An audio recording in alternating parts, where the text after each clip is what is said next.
Iya. Belum bisa, Bang. Belum bisa ya? Pengikutnya berapa? Oh iya. Iya, belum bisa. Masih sedikit, Bang. Iya, abang di kota mana ini? Di NTB. NTB. Bima? Tahu NTB? Enggak. Tahu? Nusa Tenggara Barat? Iya, benar. Sumbawa. Nah, betul. Pernah ke sini? Belum pernah sih abangku. Oh, lewat aja ya. Iya. Bima pernah? Bima juga belum, tapi keluarga kita ada di sana. Oh, Kalau gitu. Bima dengan Makassar itu kan punya Iya, iya. histori secara silsilah yang Story kental, Bugisnya ya. ya. Story Bugisnya ya. Makassar Bugis. Makassar ya. Abang dari Katolik, Iya. Protestan. Betul Katolik, dari Katolik. Iya. Iya, mungkin bisa menjelaskan ke kami di sini. Sebelum datang teman kita yang mungkin bisa buka kamera biar kita lebih intens untuk diskusi. Apa itu, Bang? Terkait dengan tema saya, Bang, ini, apakah eksekutor salib itu pahlawan atau Kristen? Pahlawan atau penjahat? Eksekutor? Ya, yang melakukan penangkapan, yang melakukan Maksudnya kesaksian. Penyalipan begitu? Iya, yang menyalip Yesus. Yang menyalip Yesus ini pahlawan atau penjahat bagi saudara para yang sudah menerima gitu ya. Betul sekali.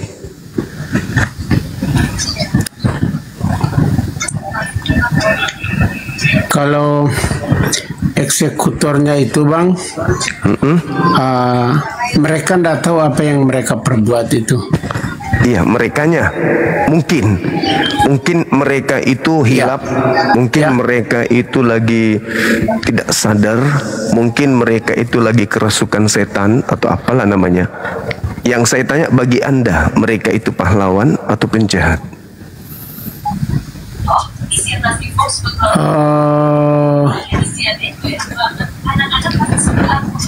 Apa ya? Kalau dibilang penjahat, bukan, mereka mengikuti rajanya, istilahnya itu pada zaman waktu itu. Jadi mereka itu disuruh gitu loh. Iya, jadi mereka ini pahlawan. Oh, kalau menurut saya bukan pahlawan. Bukan pahlawan, disuruh. bukan penjahat. Disuruh sama kerajaannya. Iya, tapi kalau dalam pandangan teologi, tidak boleh membunuh orang yang benar, kan gitu? Iya, iya benar sekali. Kalau membunuh berarti pelanggaran, pelakunya berarti orang jahat, kan gitu, Bang? Iya. Berarti kesimpulannya, pembunuh atau yang mengeksekusi Yesus ini adalah para penjahat. Ya, bisa dikatakan demikian dalam berbagai segi gitu. Iya, berarti dengan kata lain, saudara Kristen menerima upah keselamatan dari pekerjaan para pelaku kejahatan. Kadang kejahatan itu dengan tahu dan mau. Misalnya orang mau berbuat jahat, mau merampok, itu kan sudah direncanakan. Tapi ini mereka disuruh gitu, Bang. Karena mereka artinya, itu para serdadu.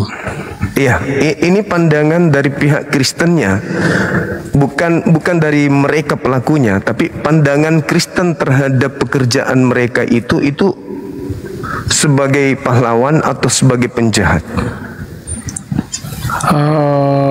Itu pandangan logikanya ya, logikanya. logikanya ya jahat. Jahat. Kalau begitu para penjahat ini berjasa untuk keselamatan saudara. Itu semua sudah tertulis, Bang. Memang harus terjadi demikian. Ya, bukan itu dia. Sesuatu yang sengaja atau bagaimana? Berarti kerangka Kristen diusung dari sebuah kejahatan untuk ending sebuah keselamatan Kristen. Jadi orang-orang Kristen ini selamat dari pekerjaan para pelaku kejahatan. Bukan, yang melakukan kejahatan itu penjahat itu memang sudah tertulis harus demikian. Lewat cara apapun memang harus demikian, sudah tertulis. Ya, berarti kejahatan itu sudah direncanakan. Pertanyaan Bang Zuma ini ya boleh dikatakan istilahnya menjebak lah, itu dia. Bukan menjebak, tetapi mengajak kita berpikir. Ya, itu tidak, dia. Nanti abang yang berpikir apa yang diurai yang selama ini meninabobokkan saudara Kristen bahwa salib adalah keselamatan, Kristen adalah orang yang sudah merdeka. Itu nanti akan membuat Anda berpikir, apakah mungkin kejahatan bisa mendasari sebuah keselamatan seseorang? Kalau misalnya gini abangku, kalau misalnya abang yang melakukan pembunuhan, lantas kemudian Anda bertaubat, mungkin Anda bisa selamat. Tapi masalahnya, pembunuhan terhadap Yesus itu adalah satu tindakan jahat yang kemudian Anda jadikan sebagai jalan menuju kepada keselamatan. Andanya yang mengambil pola itu untuk sebagai kunci keselamatan saudara. Padahal berapa kali Yesus ditanya? Berapa kali Yesus ditanya, "Guru, apa yang harus aku lakukan supaya aku bisa memperoleh hidup yang kekal?" Tidak pernah Yesus mengatakan, "Bunuhlah aku." Atau imanilah kematian. Kalau itu, kalau itu sesinya berbeda. Yang kita, yang menurut konsepnya Anda saat ini bahwa yang membunuh itu adalah penjahat. Iya, itu penjahat. Kan Tuhan Yesus sudah mengatakan bahwa mereka tidak tahu apa yang mereka perbuat. Karena di dalam mereka tidak memperoleh firman. Iya, karena mereka tidak mengerti firman. Ya, kalau mereka mengerti firman, yang mereka ikuti waktu itu adalah kehidupan tentang raja-raja, perintah raja-raja kerajaan itu. Kalau mereka mengikuti firman, mereka tak mungkin membunuh Yesus, kan gitu ya? Ya, betul. Mana yang betul? Gini, Pak. Membunuh Yesus itu adalah firman sebagai nubuat, atau justru membunuh Yesus itu tidak ada nubuatannya? Kalau ada nubuatannya berarti mereka ini pelaku-pelaku firman, pelaku nubuat. Kan mereka itu tidak tahu. Mereka kan mengikuti kerajaannya. Ini Mereka tidak. Iya, silakan. Kita beri ruang kepada saudara kita Mika Mako. Silakan, Bang. Bentar, jadi mereka tidak tahu apa yang mereka perbuat. Pertanyaan Bang Zuma ini boleh dikatakan menjebak gitu loh. Padahal artinya yang sebenarnya bukan begitu yang harus diambil gitu dia. Ini pandangan logis secara manusiawinya aja.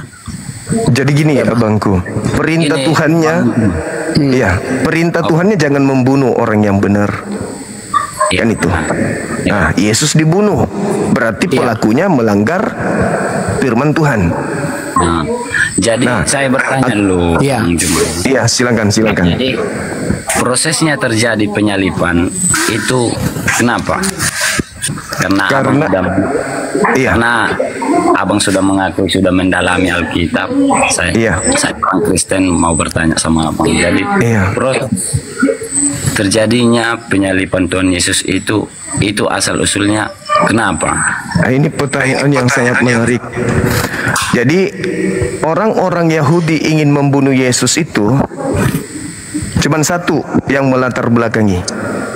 Catat baik-baik, yaitu mereka takut tempat suci mereka dan bangsa mereka dirampas oleh tentara Romawi atau kerajaan Romawi. Itu aja. Oke. Tapi kalau menurut saya Bang ya, yang saya pahami, jadi di hukum Romawi itu dulu ada namanya penyaliban. Jadi yang membuat kesalahan itu ada hukumnya untuk penyaliban. Jadi di hukum Pontius Pilatus yang mengutus untuk menyalibkan Tuhan Yesus. Kenapa? Karena mereka tidak percaya bahwa Yesus itu anak Allah. Oh, bukan itu yang melatar belakangi Yesus itu ingin mereka bunuh. Iya, Itu Bang. Gini, Bang. Itu nanti alasan yang mereka buat setelah mereka tidak menemukan alasan lain untuk melakukan pembunuhan. Yang pada intinya prinsip pertama melatar belakangi mereka sepakat membunuh Yesus karena itu tadi, mereka takut Romawi merampas tempat suci mereka dan bangsa mereka. Bukan karena mengaku Tuhan, mengaku anak Tuhan dan seterusnya. Ya, silakan. Kan Tuhan Yesus, kan mereka memberikan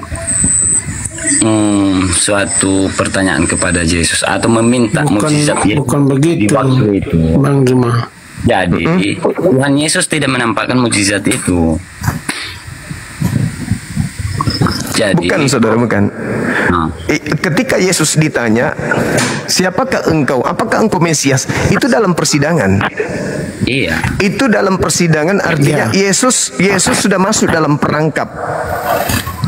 Karena sebelum mereka menangkap Yesus, mereka sudah merencanakan.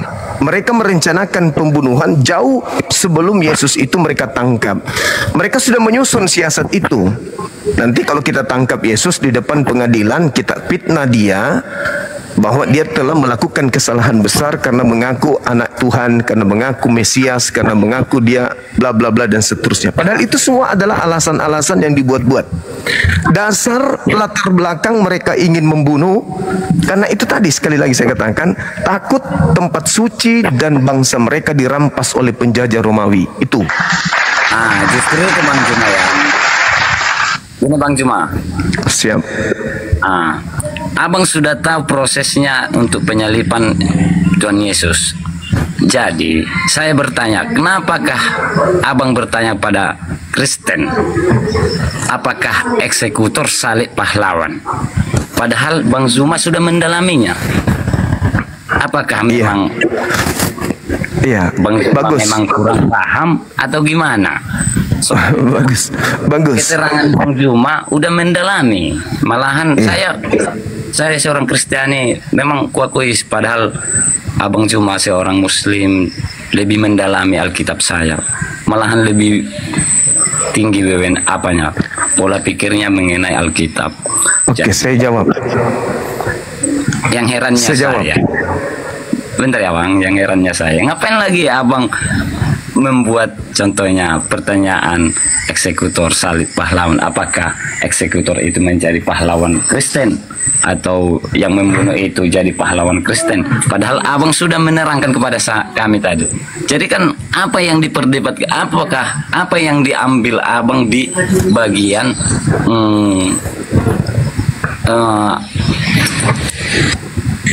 eksekutor salib pahlawan ini? Apa yang membuat abang menjadi perdebatan ini? Apa yang mau abang ambil untuk Kristiani? Iya, pertanyaan yang bagus.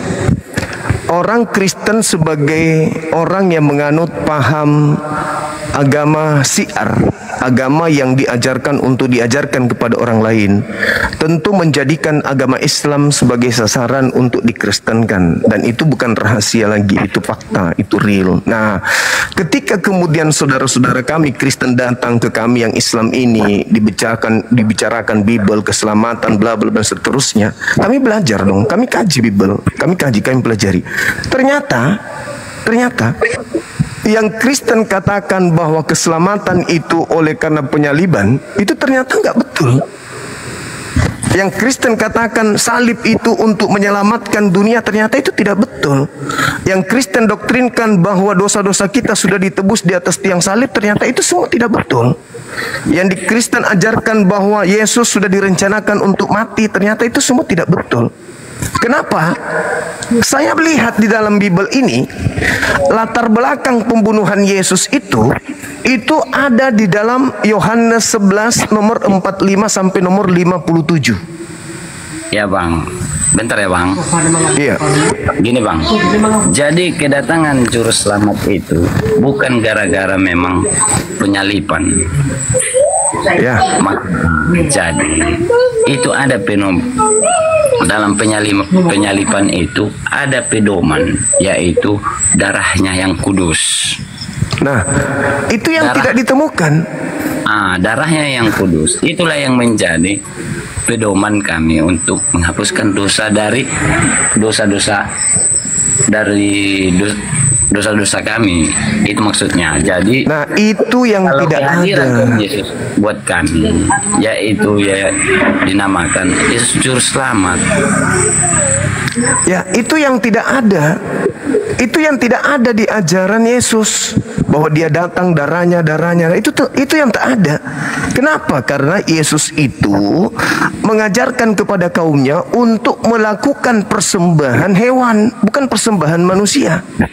Contoh, iya, silakan. Iya. Bukan Tuhan Yesus yang membilangkan ini. Jadi kan itu kan perumpamaan. Jadi yang menulis kisah itu dulu bahwa memang dia melihat bahwa memang dia selagi waktu, contohnya gimana ya, dalam perjalanan selama Tuhan Yesus memberikan jalan yang benar, masih belum ada kepercayaan manusia itu, atau di pada diri manusia itu masih belum percaya apa kata-kata Yesus. Jadi itulah pembuktiannya di waktu di kayu salib. Jadi seseorang itu yang menulis itu bahwa dia melihat memang itulah anak Allah. Itu nggak ada Bang, itu tulisan-tulisannya muncul belakangan. Orang-orang Yahudi, pelaku-pelaku pembunuhan, murni 100% ingin membunuh Yesus karena takut orang-orang Roma merampas tempat suci mereka dan bangsa mereka. Itu alasannya. Itu ada sebenarnya, memang ini aku baru tahu nih Bang, bahwa itu alasannya. Memang ada apanya? Ada Bang, baca Yohanes 11 satu perikop. Mungkin abang ini boleh baca sekarang juga biar didengarkan yang lain. Soalnya nggak ada, soalnya aku lagi bukan di rumah Bang, tapi di tempat kerja. Tapi di tempat kerja di sini aku menginap, jadi nggak ada bawa Alkitab. Di dalam Yohanes 11 nomor 45 di situ dikatakan banyak orang melawat Maria setelah beliau melihat Lazarus dibangkitkan, saudara dari Maria dibangkitkan oleh Yesus. Banyak orang melihat nih. Lalu di antara mereka ada orang yang pergi melapor kepada orang Farisi. Mereka melapor ke orang Farisi, sehingga orang Farisi menghadap kepada imam-imam kepala.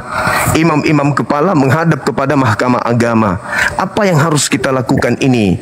Kalau kita biarkan Yesus begini terus, akan semakin banyak orang percaya kepada Yesus. Dan kalau itu terjadi, maka orang-orang Roma akan datang merampas tempat suci kita dan bangsa kita. Maka mereka kemudian rapat. Setelah rapat, ada seorang imam, namanya Imam Kayapas. Beliau adalah pemimpin rabi-rabi zaman itu. Beliau adalah pemimpin umat yang paham tentang kitab Torah.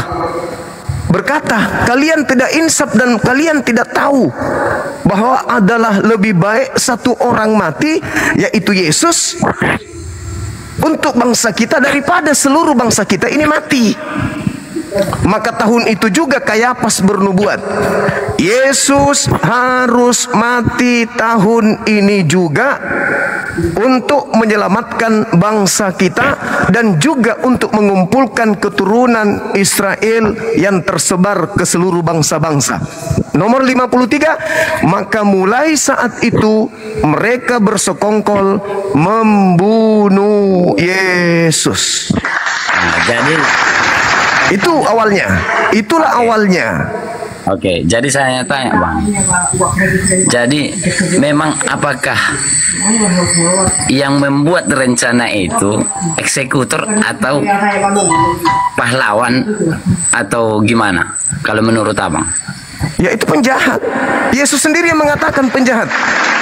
Ya memang orang itu penjahat, orang pendosa, orang itu. Nah, terus kenapa saudaraku Kristen menjadikan pekerjaan penjahat sebagai keselamatan? Maksudnya yang mana jadi? Bukan orang yang penjahatnya yang kami. Ya, tapi kerjaannya, hasil kerjanya kan. Yesus berkata dalam Yohanes 8 nomor 37. Kalian memang adalah anak-anak Abraham, tetapi kenapa kalian ingin membunuh aku? Karena kalian tidak memperoleh firman-Ku di dalam diri kalian. Iya. Kalian ingin membunuhku karena kalian tidak ada firman di dalam diri kalian. Iblislah yang menjadi bapakmu dan kamu mau melakukan keinginan-keinginan bapakmu itu, yaitu membunuhku. Berarti yang mau membunuh Yesus adalah anak-anak iblis. Nah, yang menerima kemudian pembunuhan sebagai upah dari penyaliban itu siapa? Kristen ini. Kalau iblis yang melakukan eksekusi mati terhadap Yesus, lalu ternyata pekerjaan iblis itu adalah menyelamatkan Kristen, lalu Kristen ini apanya iblis? Gini Bang, Silakan. jika Tuhan disalibkan, sudah disalibkan, Tuhan Yesus disalibkan, menurut Abang ya, saya seorang Kristen yang bertanya sama Abang, jika saya tidak taat kepadanya, apakah saya diselamatkan? Tidak ada keselamatan bagi Kristen dari Yesus. Indah, contohnya Bang, jangan dulu kita bantah contohnya itu langsung framingnya Bang itu membantah contohnya Kristen itu nggak jelas contohnya, jangan dulu contohnya. Nah, Oke. kita yang logis aja lah dulu pemikiran. Di contohnya Tuhan Yesus kan sudah kita tahu sudah ada penyaliban, sudah terjadi penyaliban. Dilakukan oleh penjahat. Oke, jadi jika saya orang Kristiani, pengikut Yesus, jika saya tidak percaya kepada Yesus, apakah saya diselamatkan dengan melalui salibnya itu? Sekarang ini Anda nggak percaya kepada dia, makanya Anda Kristen. Gini Bang, maksudnya jangan dulu. Oh, tunggu. Apakah Anda merasa telah percaya kepada Yesus? Gini, kan Enggak, saat ini apakah saat ini Anda merasa adalah orang yang percaya kepada Yesus? contohnya saya tidak percaya, saya katakan kepada Anda, kepada Ya, Abang. kalau sekarang ini apakah saudara percaya? Apakah saya diselamatkan? Enggak, saya tanya dulu. Sekarang ini posisi Anda sekarang ini, yang saya tanya posisi saudara sekarang ini, apakah posisi Anda merasa bahwa Anda ini adalah orang yang percaya kepada Yesus? Ya percaya. Tidak. Anda tidak percaya kepada dia. Kenapa? Yesus berkata di dalam Matius 15 nomor 24, aku diutus hanya kepada domba yang sesat dari umat Israel. Anda percaya sama ucapan dia itu? Ya jelas memang. Nah, Anda orang Israel? Di waktu masa itu Bang. Loh. Yuk, Matius 10 nomor 5 nomor 6, Yesus berpesan kepada ke-12 muridnya agar jangan ke bangsa lain, tetapi pergilah kepada domba yang sesat dari umatku Israel. Gini Bang, apakah Indonesia sudah ada di waktu masa Yesus datang? Justru karena tidak ada, makanya dia mengatakan aku hanya Itu, untuk. Bang. Gini bang, apakah Abang? Berarti Anda nggak percaya Yesus dong? Tadi katanya percaya. Bentar bang. Apakah abang keturunan Adam dan Hawa? Iya. Ya, begitu juga saya. Tapi apakah ada Yesus mengatakan saya diutus untuk seluruh umat manusia? Ada nggak Yesus berkata, aku diutus? Indonesia sudah terbentuk di waktu masa itu? Tidak ada Indonesia, tapi ada Roma. Jadi ada saudara. Jadi sekarang, saudaraku, jangan orang Indonesia. Anda baca Matius 15 itu. Ada seorang wanita Kanaan datang kepada Yesus, minta supaya anaknya diobatin. Apa kata Yesus? Usir perempuan itu. Dari tadi dia mengikuti kita. Jangan orang Indonesia, orang Kanaan nih, tetangga dari orang-orang Israel. Bahkan masih ada pertalian dengan mereka. Apa kata Yesus? Usir. Datanglah perempuan itu bersungut-sungut memohon kepada dia, Tuhan, tolong Tuhan, anakku ini kasihan, dia sakit, tolong, dia kerasukan setan, tolong sembuhkan. Apa kata Yesus? Tidak layak roti yang disiapkan untuk anak-anak diberikan kepada anjing. Apa kata wanita itu? Betul Tuhan. Tapi bukankah anjing makan sampah yang jatuh dari meja tuannya? Apa kata Yesus? Besar imanmu ibu, jadilah seperti apa yang engkau inginkan. Orang yang ketemu langsung Yesus aja yang bukan Yahudi disebut anjing. Coba bisa ditunjukkan di kitab mana itu, Bang? Di Matius 15, coba Anda buka. Buka, Bang, buka. Kan ada HP di situ di Google. Kalau di sini ini kecil sekali, Abang nggak bisa baca, ini kecil. Biar nanti aja aku baca. Pokoknya Matius berapa, Bang? Matius 15 nomor 23, 24, 25, 26. Matius 15 nomor 23, 24, 25, 26. Makanya orang-orang Kristen nanti di akhir zaman, keturunan saudara, anak-anak saudara kan tidak mungkin ketemu Yesus lagi. Pada hari terakhir nanti banyak orang memanggil aku Tuhan, Tuhan. Bukankah dulu kami memanggil engkau Tuhan, bernubuat pakai namamu, mengusir setan pakai namamu Yesus, bermujizat pakai namamu Yesus. Tapi apa kata Yesus di situ? Pada saat itulah aku akan berterus terang kepada mereka, enyahlah daripadaku, aku tidak mengenal kalian. Kalian semua adalah pembuat kejahatan. Nah tuh, kalian diusir. Tapi gini, Bang, diusir sama Yesus. Bentar ya, Bang, bentar dulu, Bang. Iya. Kalau benarnya contohnya ajaran Abang ini, tolong bagian yang komentar untuk pengikut Abang yang agak kasar-kasarnya janganlah untuk kan ini kita masih enggak. Iya, betul. Jadi jangan terlalu, soalnya kita bukan mencari musuh kita ini, saling membuka mana yang benar. Kalau saya percaya di agama Abang nanti, ya melalui Abang ya berkat buat Abang, kan itu. Iya. Oke, teman-teman di bawah dijaga komentarnya. Iya, jadi saling menghargailah. Bukan cuma itu. Iya.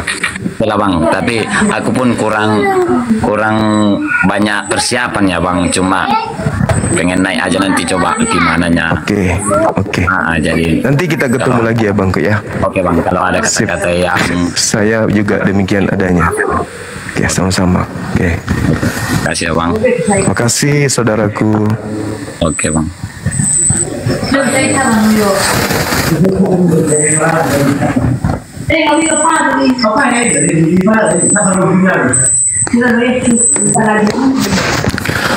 Halo saudara Salesius. Ya, selamat malam Bang Juma. Malam juga, Bang. Dari mana, Bang? Sehat selalu, Bang. Ya. Dari mana, Bang? Saya dari Malang. Dari Malang. Katolik juga ya? Betul, Katolik, Bang Juma. Iya. Dari nada suara kedengaran, terasa gitu loh. Abang belum bisa buka kamera? Kayaknya belum bisa, kayaknya ini terus terang saya pemula, Bang Juma. Oh iya. Oke. Pemula. Jadi kayaknya nggak bisa ini. Belum bisa ya? Iya. Ya, saya kembalikan ke moderator. Kalau moderator kasih kesempatan untuk kita diskusi. Gimana moderator?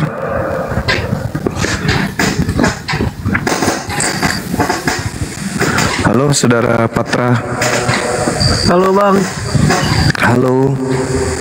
Kedengaran nggak suara saya Bang? Suaranya kedengaran, cuman tak nampak orangnya. Akun saya nggak ada pengikut, nggak ada orang ngikutin saya Bang. Oh iya, dari Katolik juga? Bukan Bang, saya Islam. Saya mau boleh ngomong dikit Bang. Ajak nikah itu Bang, debat Bang. Saya tunggu Bang. Kesel saya sama dia. Dia nggak mau sama aku, dia nggak mau. Ada pitinya itu, dia nggak mau diskusi dengan Bang Suma. Gara-gara terbukti kalau dia itu antikristus, waktu itu akhirnya dia kapok, nggak mau lagi. Gimana Bang Juma? Ya, saudaraku Salesius. Ya, saya kok lihat temanya kok sepertinya bagus sekali ya. Iya, bagus Bang. Gimana? Maksud Bang Juma ini gimana? Apakah yang menyalib Yesus ini pahlawan bagi Kristen atau penjahat? Kristen dalam hal ini harus menentukan sikap, karena berbicara mengenai keyakinan itu bukan abu-abu, tapi harus jelas. Nah, diurai di dalam Bible, Yesus melarang pembunuhan, Bapa Elohim juga melarang pembunuhan, sedangkan Kristen menerima upah dari pembunuhan, yaitu keselamatan, katanya. Maka saya tertarik untuk mempertanyakan hal ini karena berbicara mengenai salib itu juga dibahas di Al-Quran, bahwa yang disalib ini adalah orang yang dihukum karena telah melakukan rencana siasat makar terhadap Nabi Isa alaihissalam. Nah, kalau di dalam agama saudara saya dihukum juga, dikatakan sebagai pelaku kejahatan. Tetapi kalau dia pelaku kejahatan, kenapa dinikmati hasil dari kejahatan tersebut? Nah, inilah makanya saya ingin saudara Kristen menjelaskan ke kami, apakah penyalib Yesus ini adalah penjahat untuk Kristen atau mereka pahlawan?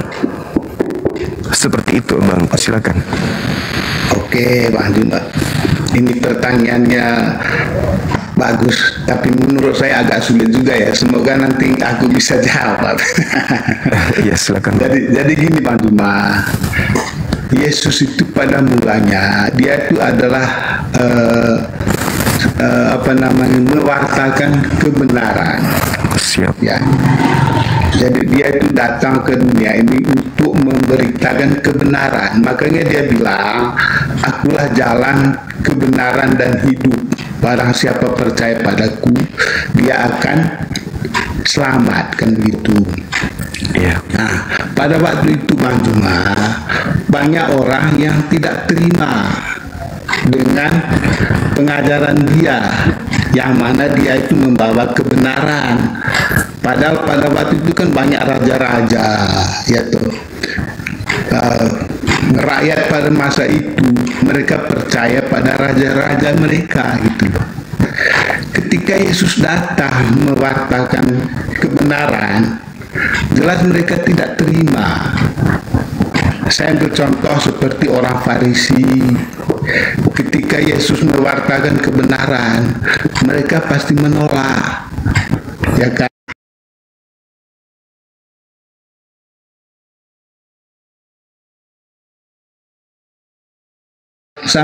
Sampai puncaknya itu disalibkan. Ya, karena Yesus selalu memberitakan tentang kebenaran di mana-mana, di Yerusalem, ya kan.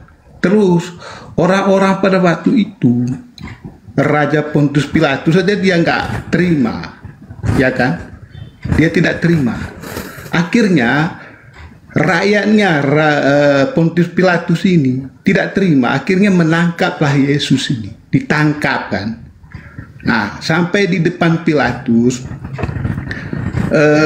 diadili kan, dia diadili. Namun pada waktu itu Pontius Pilatus mengatakan, saya tidak menemukan kesalahan apapun pada orang ini, ya kan, di depan Pilatus loh Bang Juma. Tidak menemukan kesalahan apapun pada orang ini. Lalu Pilatus bertanya kepada orang-orang Farisi, mau diapakan orang ini? Mereka menjawab, salibkan dia, salibkan dia. Di depan Pilatus loh. Nah, yang terakhir Pilatus bertanya kepada Yesus itu, apakah engkau Allah? Ya kan? Jawab Yesus bagaimana? Engkau sendiri yang mengatakan. Artinya, memang Yesus itu adalah Allah. Nah, ketika Yesus mengatakan dirinya adalah Allah, akhirnya Pilatus menyerahkan Yesus itu kepada penjahat, kepada orang-orang Farisi untuk disalibkan. Begitu. Oke. Jadi, kalau Bang Juma mengatakan apakah para penjahat ini berjasa untuk orang Kristen, tentu tidak. Tentu tidak. Bang Juma. Oke. Orang Kristen ajarannya itu berdasarkan kebenaran, bukan penjahat apa. Oke, baik. Itu. Menarik. Seperti itu. Jadi intinya gini Bang Juma. Yesus disalib karena dia mengaku dirinya adalah Allah. Oke. Itu. Oke, Dia disalib karena dia mengaku dirinya sebagai Allah. Demikian Bang Juma. Oke, baik. Jadi gini, saudara. Yang Anda baca itu cakupan dari Lukas 22 nomor 69. Dari data nomor 68, 67, 68, 69, endingnya ada di nomor 70 itu. Jadi gini Bang, ketika Yesus ditanya, apakah engkau ini adalah anak Tuhan? Apakah engkau anak Elohim? Apa kata orang itu? Engkau sendiri yang mengatakan. Dia tidak pernah mengatakan, ya aku adalah anak Elohim. Pernah sekali dia mengatakan itu, tetapi dia memiliki klarifikasi jelas. Di Yohanes 10 nomor 30, 31, 32, klarifikasinya itu di data nomor 34 sampai 36. Jadi ketika saudara mengatakan bahwasanya karena dia mengaku sebagai anak Elohim sampai dia ingin dibunuh, itu adalah tipu muslihat. Coba Anda baca di Markus 14 nomor Markus 1 nomor 14 nomor 15. Di situ jelas dikatakan bahwa mereka melakukan Nomor berapa Bang Juma? Markus nomor 14 nomor 15. 14 ayat 15 ya. Markus 1 nomor 14. Oh, Markus Boleh Anda 1. Iya, boleh dibacakan? Markus 1. Markus 1, Bang. Ya, ayat 14. Iya, silakan. Apa yang diterangkan di sana?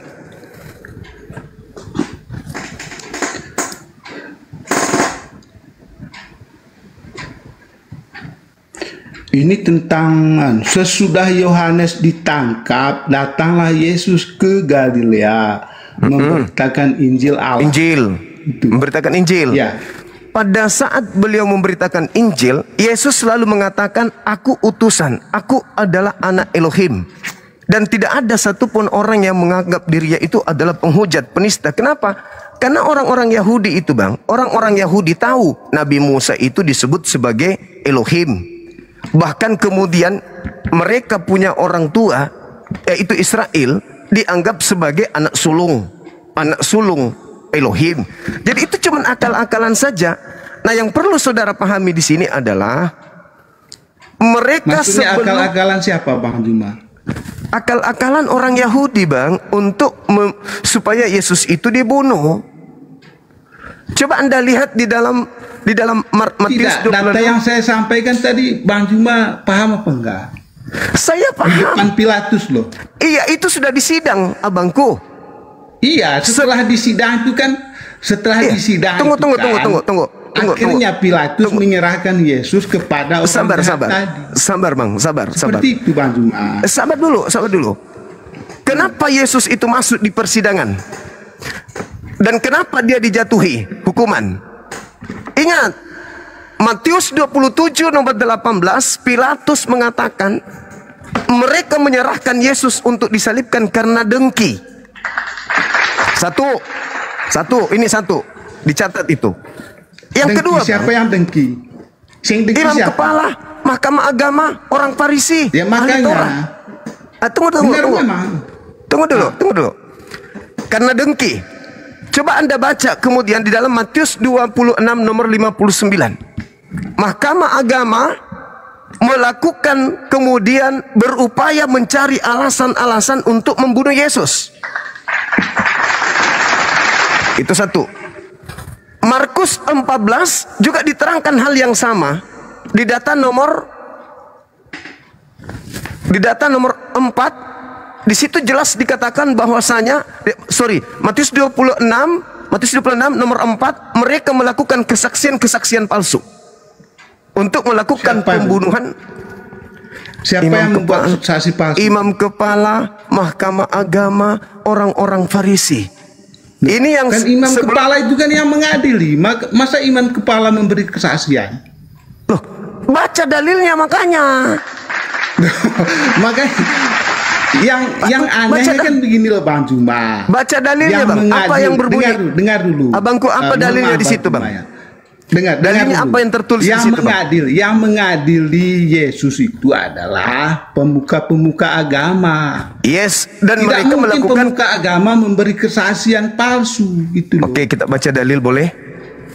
Ya. Kita baca dalil boleh? Silakan. Okay. Abang punya Bible di situ?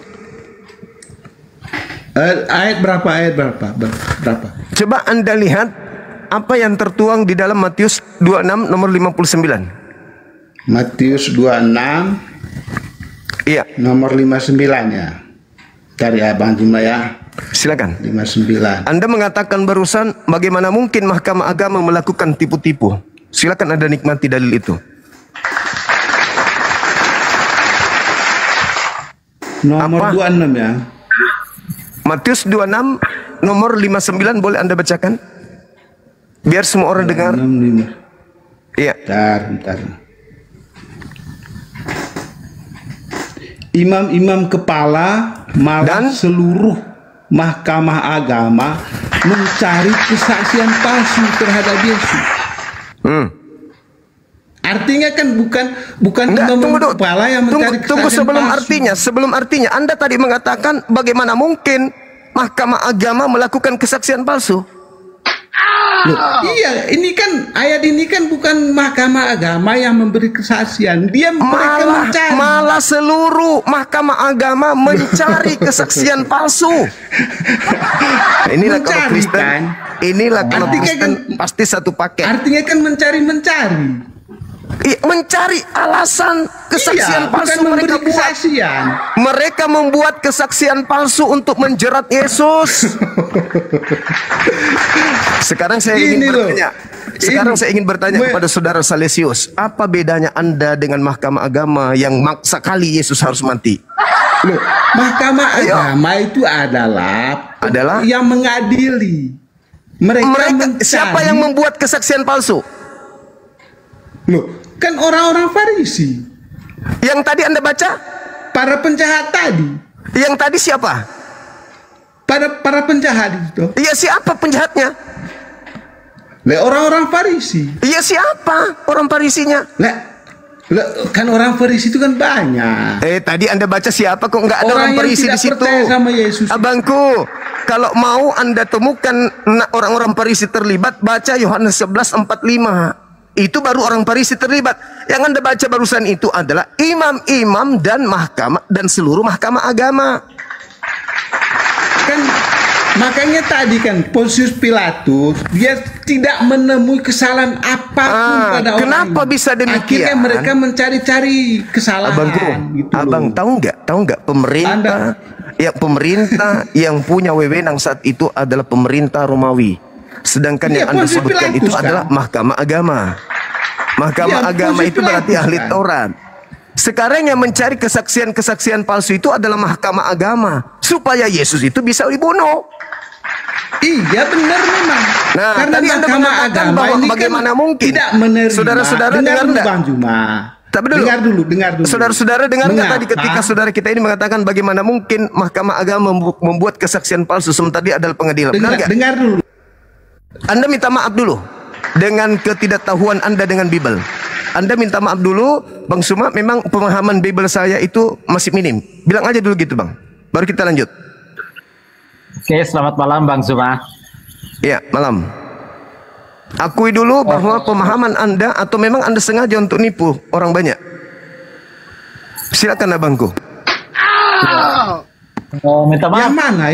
Yang mana? Tadi Anda mengatakan bahwa bagaimana mungkin Mahkamah Agama melakukan kesaksian palsu terhadap Yesus sementara dia adalah pengadilan. Loh, kan Bang Juma kan bertanya. Sekarang saya dulu, kan Bang sampaikan. Silakan. Dengar. Bang Juma kan tanya, para pengadilan agama memberi kesaksian palsu. Kan Bang Juma ngomong gitu tuh. Nah, Anda mengatakan tidak mungkin. Tidak mungkin, ya. Terus dalilnya yang Anda baca itu apa? Dalilnya apa yang Anda baca? Matius 26. Matius 26. Nomor 59. Anda sendiri yang membacanya tadi. Anda yang membacanya, Anda yang menolaknya. Loh, pernyataan Anda yang saya bantah. Saya mengatakan Mahkamah Agama melakukan kesaksian palsu. Memberi kesaksian palsu. Di mana memberi kesaksian palsunya? Saudara, lucu ini. Lucu memang ini. Lucu. Pontius Pilatus mengatakan mereka menyerahkan Yesus karena dengki. Berarti mereka sudah melakukan mufakat. Anda baca kemudian di dalam Yohanes 11 nomor 53. Mulai hari itu imam kepala Mahkamah Agama bersepakat membunuh Yesus. Kalau Anda baca, karena mereka kan tidak percaya dengan ajaran Yesus. Kenapa lari ke situ? Kan, artinya Mahkamah Agama Yesus datang ke dunia ini membawa kebenaran, Mahkamah Agama terlibat nggak? Membatalkan kerajaan Allah. Mahkamah Agama terlibat. Akhirnya mereka tidak setuju. Mahkamah Agama terlibat. Yesus. Mahkamah Agama itu, Bang. Anda turun aja, Bang. Anda turun. Di sini saya tidak suka orang yang suka nipu. Saya mau berbicara kebenaran. Anda istirahat. Saya berpikir nggak masuk. Iya, silakan Anda gila permanen, jangan ajak yang lain. Selamat malam Bang Zuma. Malam saudara. Perkenalkan diri Anda. Bang Zuma, karena saya belum bisa open akun baru nih. Iya. Gini, kita di sini tidak mencari pembenaran, tapi kita cari kebenaran Bang Zuma ya. Bukan mencari kebenaran, tapi mengungkap kebenaran. Kebenaran itu sudah ada Bang, nggak perlu dicari lagi. Sepakat Bang Zuma.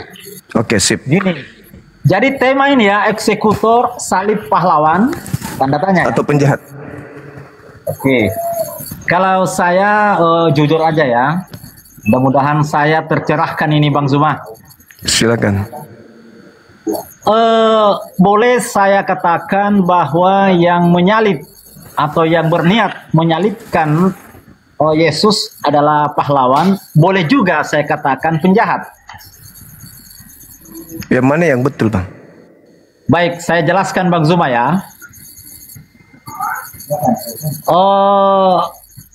Kronologis pelaksanaan salib itu diawali dari bahwa Yesus ini melakukan mukjizat-mukjizat sehingga pada saat itu bangsa yang ada di sana merasa cemburu, merasa ditinggalkan oleh masyarakat waktu itu karena Yesus ini memberikan atau memperlihatkan mukjizat-mukjizatnya sehingga imam-imam kepala saat itu bersama kroni-kroninya ingin membunuh Yesus.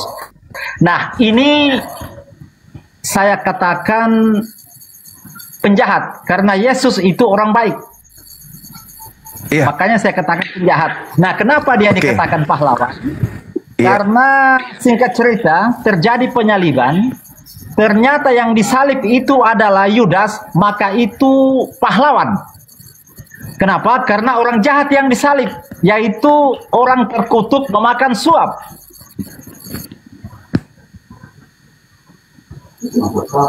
Itu pahlawan Bang Zuma, karena membunuh orang yang terkutuk karena pemakan suap, Yudas. Kenapa saya katakan seperti ini? Saya mengikuti Bang Zuma ini sudah lama karena katanya ada dua Yesus dalam Bible. Saudara, Anda dari sekte mana? Saya itu pagar satu, Tritunggal. Oke. Oke ya, Oke. Bang Sumaya, saya lanjutkan Oke. boleh ya? Oke. Berarti yang disalib ini Yudas. Yudas menurut penjelasan Bang Suma. Saya mau cari kebenaran ini Bang Suma. Oke, sip. Itu bukan final untuk abang itu ya. Ya. Oke. Silakan. Saya mengikuti penjelasan Bang Suma, ternyata ada dua Yesus. Yang satu Yesus anak Maria, Isa Al-Masih. Yang satu Yesus setelah terjadi penyaliban, bangkit dari kubur itu sudah palsu Bang Suma. Yes. Karena yang dibunuh itu menurut penjelasan Bang Suma itu Yudas. Yes. Apakah benar seperti itu Bang Suma? Saya minta pencerahan. Mudah-mudahan saya tercerahkan. Oke. Berdasarkan data di dalam Matius 16, ketika kemudian Petrus berpikir Yesus akan disalibkan, Yesusnya mengatakan, "Enyalah iblis. Kamu tidak memikirkan apa yang dipikirkan oleh Elohim." Kira-kira apa yang menjadi ide, gagasan, rencana Elohim kepada Yesus sebagai orang yang benar ini? Membunuhnya, mencelakainya, menyelamatkan orang-orang pendosa, atau menggantikan dia dengan orang fasik? Amsal 21 nomor 18 itu adalah rujukan Yesus di dalam Lukas 24 nomor 44. Harus tergenapi semua yang tertulis tentang aku di kitab nabi-nabi. Amsal 21:18, pengkhianat dipakai sebagai tebusan orang benar, dan orang fasik dipakai ganti untuk orang yang jujur. Sekarang siapa yang fasik? Amsal 17:23, orang fasik adalah orang yang menerima suap. Paulus mengutip Galatia 3 nomor 13. Apa kata Paulus? Kristus telah menebus kita dari kutuk hukum Torah dengan jalan menjadi kutuk karena kita. Sebab ada tertulis, terkutuklah orang yang digantung di atas tiang salib.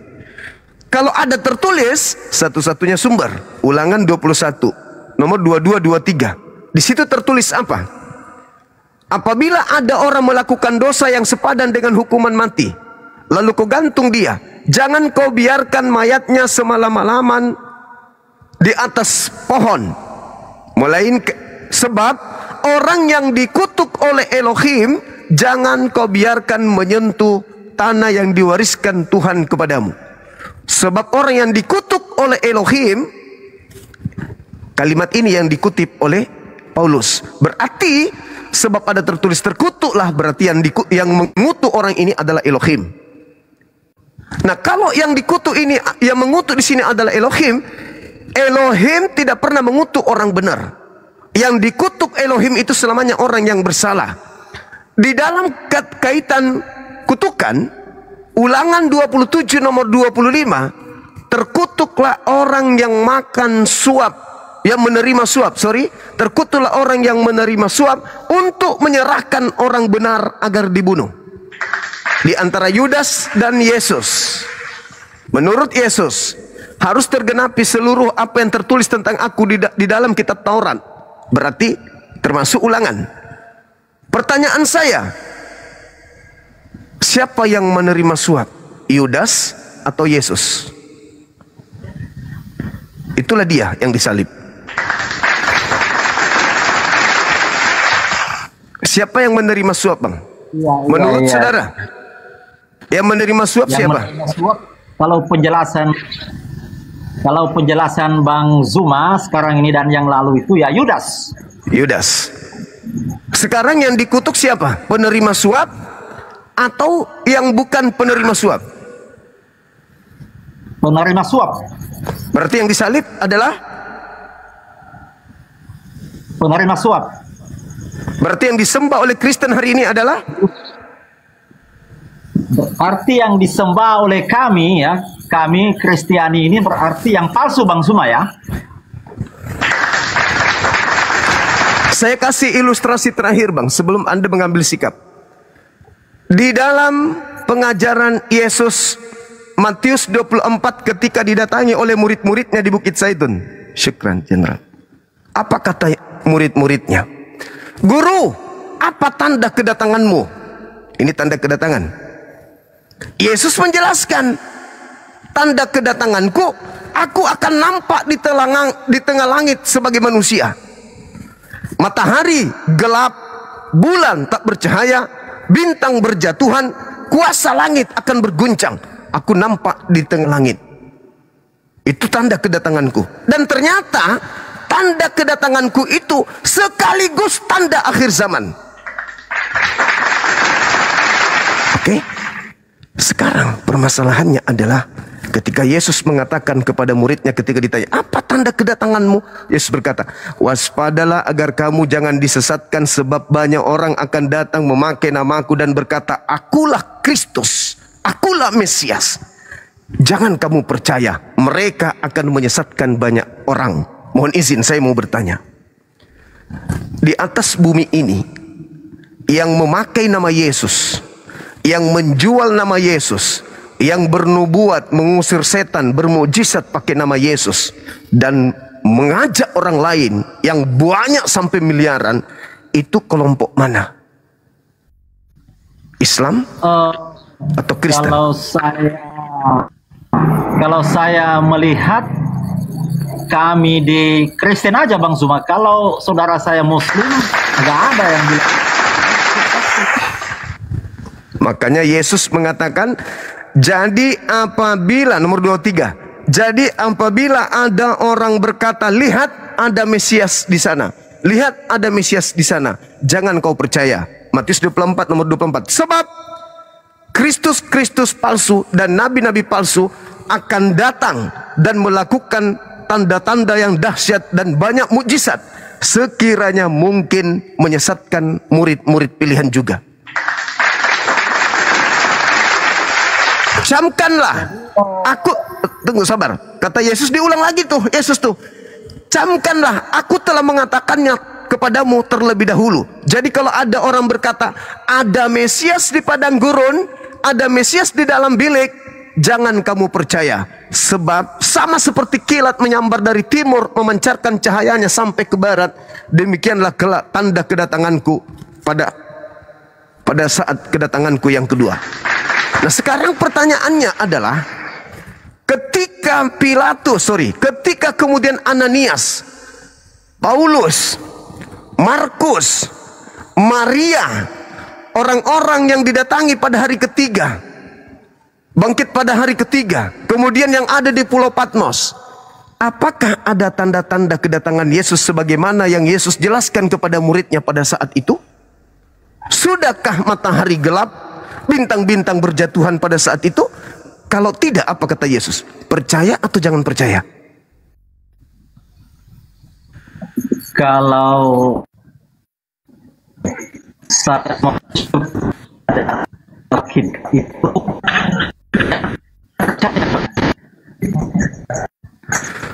suara Anda putus-putus. Satu jelas ya, satu. Iya. Kata Yesus, kalau Ya. tidak ada tanda-tanda itu, percaya atau jangan percaya, Bang? Iya. Karena sampai saat ini tanda-tanda itu belum ada. Cuman Bang Zuma, Paulus kan saat itu dia bertemu. Gimana, Bang? Berupa cahaya. Sabar. Anda punya Bible di situ? Nah, itu dia, ada di gereja. Coba buka 1 Korintus 9 nomor 1.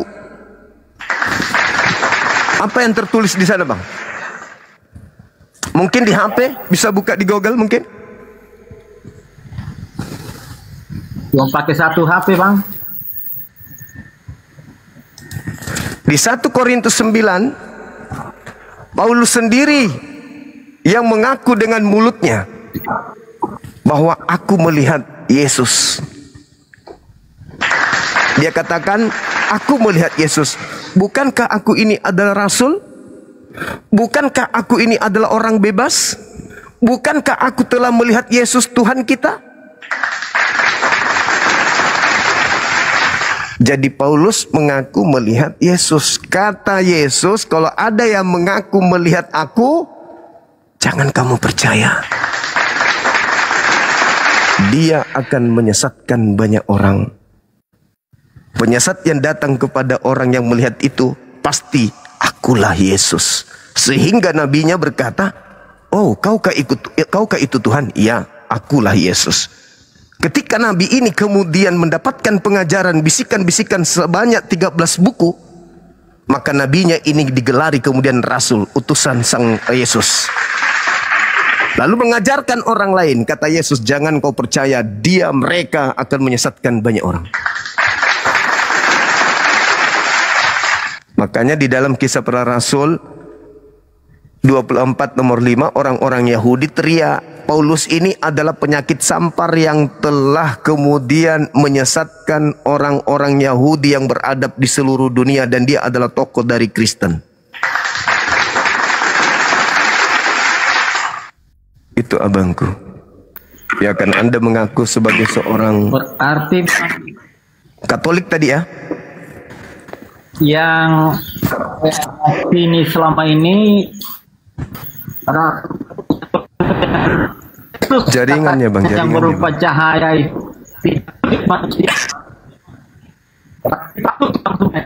Paulus ketemu Yesus berupa cahaya itu. Yesus sendiri yang mengatakan, abang, Yohanes 10:18, aku melihat.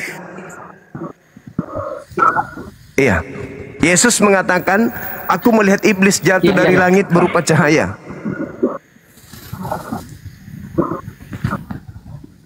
Berarti itu bukan kedatangan yang kedua ya Bang Zuma ya? Karena tidak ada tanda-tanda. Makanya ditanya, apa tanda kedatanganmu? Ternyata tanda kedatangan Yesus itu sekaligus adalah tanda akhir zaman. Benar yang dikatakan Al-Quran. Sesungguhnya kedatangan Al-Masih itu adalah tanda-tanda hari kiamat. Nah, Yesus mengatakan, kalau aku datang, bintang berjatuhan, matahari tak bercahaya, bulan menjadi gelap, kuasa langit berguncang. Apakah itu bukan tanda kiamat? Kalau bintang berjatuhan, tanda kiamat. Al-Quran mengatakan itu.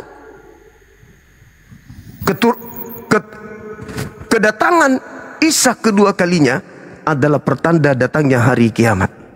As-Zukhruf ayat 61. Itu saudara. Jadi saya kembali kepada tema. Kalau itu yang terjadi, keselamatan datang dari Yesus, dan Yesus yang datang itu adalah yang datang kepada Ananias, datang kepada Paulus. Kenapa kok berubah polanya? Iblis merasuki Yudas supaya Yesus disalib. Akibat daripada Yesus disalib, dosa-dosa ditebus. Berarti iblis mau dosa manusia, dosa Adam ditebus. Berarti iblis mau agar Adam dan keturunannya masuk surga. Mana yang betul?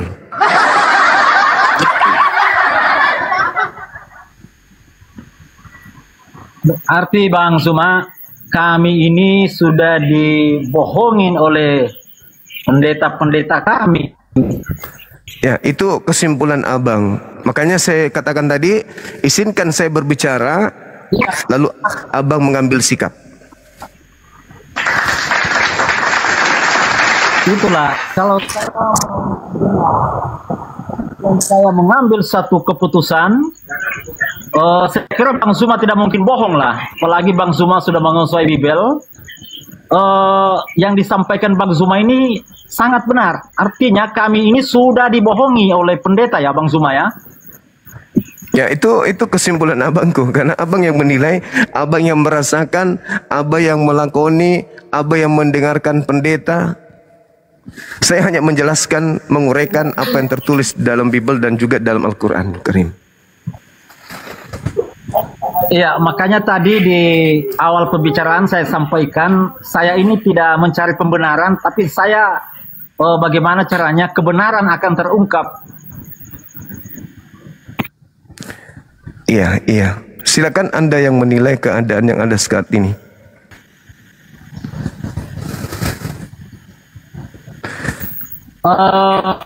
Bang Zuma, dia seandainya saya ini kan keluarga, saya ada orang tua. Umpamanya saya ke Islam, apakah saya tidak tahu tentang apa semua itu salah, semua gimana ya? Itu nanti belajar pelan-pelan, Bang. Seperti bayi yang kemudian tidak mungkin langsung berdiri. Pelan-pelan, pelan-pelan. Yang penting keluar dulu jadi manusia. Setelah di luar nanti akan dirawat sama ibunya, diajarin berjalan, diajari bicara, diajari berdiri, dan seterusnya. Yang penting keluar dulu jadi manusia dari rahim ibu, gitu. Saya mengajak saudara saya biasa orang tua untuk menonton debat Bang Zuma ini, tapi mereka itu mengatakan